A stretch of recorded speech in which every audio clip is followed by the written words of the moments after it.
శుక్లాంబరధరం విష్ణుం శశివర్ణం చతుర్భుజం ప్రసన్నవదనం ధ్యాయేత్ సర్వవిఘ్నోపశాంతయే అగజానన పద్మార్కం గజానన మహార్నిశం అనేకదంతం భక్తానాం ఏకదంతం ఉపాస్మహే. ఓం గం గణపతయే నమః. ఓం శ్రీ మాత్రే నమః. ఓం శ్రీ గురుభ్యో నమః.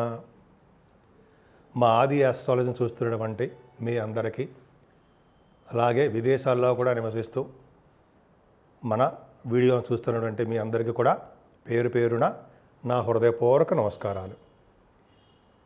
ఇప్పుడు మనం మార్చ్ 9వ తారీఖు నుంచి 15వ తారీఖు వరకు కూడా, అంటే 9th to 15th మార్చ్ 2025లో ఈ వారం రోజులు గ్రహ ప్రభావం ఎలా ఉంటుంది, 12 రాశుల మీద ఎలా ఉండబోతోంది ఇప్పుడు మనం తెలుసుకోబోతున్నాం. అంతకంటే ముందర మీ జాతకాలు తెలుసుకోవాలనుకుంటే మీ date of birth, time of birth, place of birth ఉంటే చాలండి.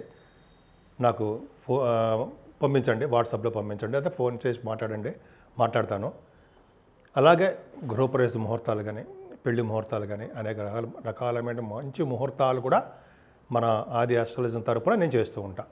మీకు ఏమాత్రం అవకాశం ఉన్నా చేయించుకోవాలనుకుంటే మన ఆది ఆస్ట్రాలజీని నన్ను సంప్రదించడం సరిపోతుంది. ఈ కింద స్క్రోల్ అవుతుంది కదా, ఆ నెంబర్ ఫోన్ చేయండి. సరే, ఇప్పుడు మనం మార్చి 9th నుంచి 15th వరకు కుంభరాశి వారికి రవిశనులు మీ రాశిలో ఉన్నారు. అంటే మంచిదా? కాదండి. ఎందుకంటే ఒక పక్కన ఏలినాటి శని ప్రభావం, శని రవి రాశిలో ఉండడం వల్ల కొద్దిగా జాగ్రత్తగా ఉండాల్సిందే. వాళ్ళిద్దరూ కష్టపడేటే చేస్తుంటారు, కష్టపడి పని చేసేటి చేస్తుంటారు. రవిశనులు ఎప్పుడు కూడా అంత అద్భుతమైన ఫలితాలు ఇవ్వరు మీ రాశిలో ఉండడం వల్ల. కానీ మీరు కష్టపడండి.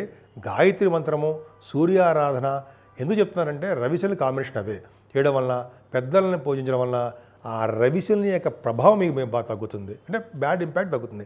ఏదైనా బుధ శుక్రులు ద్వితీయ భావంలో ఉన్నారు, వాళ్ళకి బలం లేకుండా ఉంది. రాహుతో కలిసినటువంటి బుధ శుక్రులు అంటే ఏంటంటే మీకు వ్యాపారాభివృద్ధి ఉంటుంది, ధనవృద్ధి కలుగుతూనే ఉంటుంది. కానీ రావలసినటువంటి డబ్బులు సకాలంలో మీ చేతికి అందలేకపోవచ్చండి. ఎందుకంటే బుధుడు నీచ స్థితిలో ఉండము, శుక్రుడు కూడా నీచ స్థితిలో ఉండడం వల్ల వీళ్ళిద్దరు డబ్బులు ఫైనాన్షియల్గా గట్టిగా సౌండ్గా లేరు. రాహు ఉన్నాడు, అంటే రాహు ఉన్నప్పటికీ కూడా అంత సెకండ్ భావంలో రాహు అంత అద్భుతమైన ఫలితాలు ఏం ఇవ్వడం. కానీ మీ గురుడు లేడా? 4th భావంలో గురుడు లేడా? ఉన్నాడు.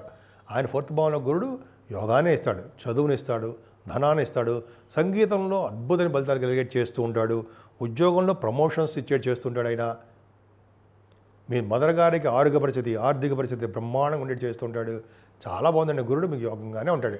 కుజుడు పంచమస్థానంలో కుజచంద్రుడు, చంద్రమంగళ యోగం కదా. సంతానం విషయంలో మీరు ఏమాత్రం ఇబ్బంది పడరండి, ఇబ్బంది పడాల్సిన అవసరమే లేదు. చక్కటి పుత్ర సంతాన యోగము, పుత్రిక సంతాన యోగం కలుగుతారు. సంతానం వలన మీకు అభివృద్ధికరంగా ఉంటుంది. సంతానమే మీకు రక్షగా ఉంటారన్నది సందేహం లేదు. ఏదేమైనా రవిశని 7వ భావం చూడడం వల్ల భార్యాభర్తల విషయంలో, అనురాగంలో చిన్న చిన్న లోటుపాట్లు ఏర్పడతాయి. అలాగే మీ బిజినెస్ పార్ట్నర్స్ విషయంలో కూడా చిన్న చిన్న మనస్పర్ధలు రావడానికి అవకాశం ఉంది. అంతేకాదండి, మీ ఫాదర్కి మీకు కొద్దిగా మనస్పర్ధలు రావడం జరుగుతుంది. ఏదేమైనా మీ నాన్నగారి యొక్క ఆరోగ్య పరిస్థితి చూసుకోవాల్సిన బాధ్యత మీదే, కుంభరాశి వారిదే. ఎందుకంటే ఆయన పెద్దవారు కాబట్టి, ఆయన శని 7వ భావాన్ని చూస్తున్నాడు కాబట్టి తండ్రి గారికి కొద్దిగా అనారోగ్యం రావడానికి అవకాశం ఉంది. కాబట్టి ఆయన 7వ భావంలో మీ నాన్నగారు చూసుకుంటూ ఉంటారు. కానీ ఆరోగ్య భద్రత, ఆర్థిక పరిస్థితులు బాధ్యత మీదే అని చెప్తున్నా.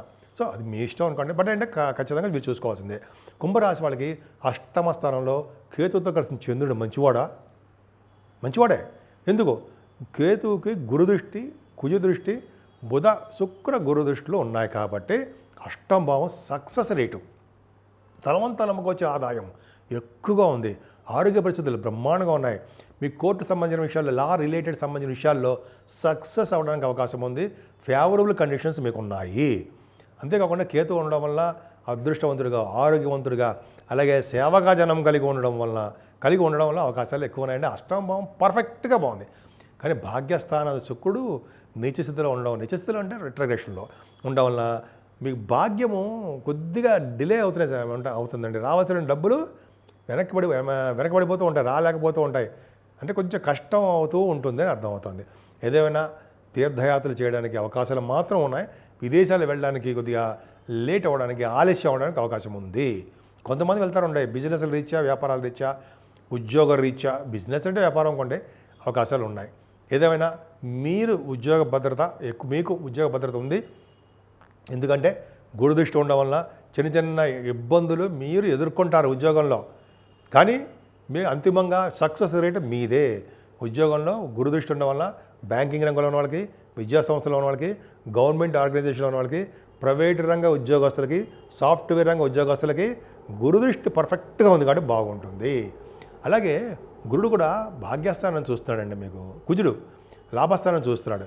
లాభస్థానం చూడడం వల్ల మీకు యోగంగానే ఉంటుందండి, ఏం భయపడాల్సిన అవసరం లేదు. అంటే యోగంగా అంటే లాభాస్థాన సంపద వస్తుంది. సాఫ్ట్వేర్ కంటే రియల్ ఎస్టేట్ రంగంలో ఉన్న వాళ్ళకి మీకు కలిసి వచ్చే అంశం అని చెప్పొచ్చు. డెవలప్మెంట్స్ బాగుంటాయి, ఆర్థికంగా నిలదొక్కుంటారు. ఏదేమైనా గురుడు కూడా 12th భావం చూస్తున్నాడు కాబట్టి మంచి వాటికి మీరు ఖర్చులు చేస్తూ ఉంటారు.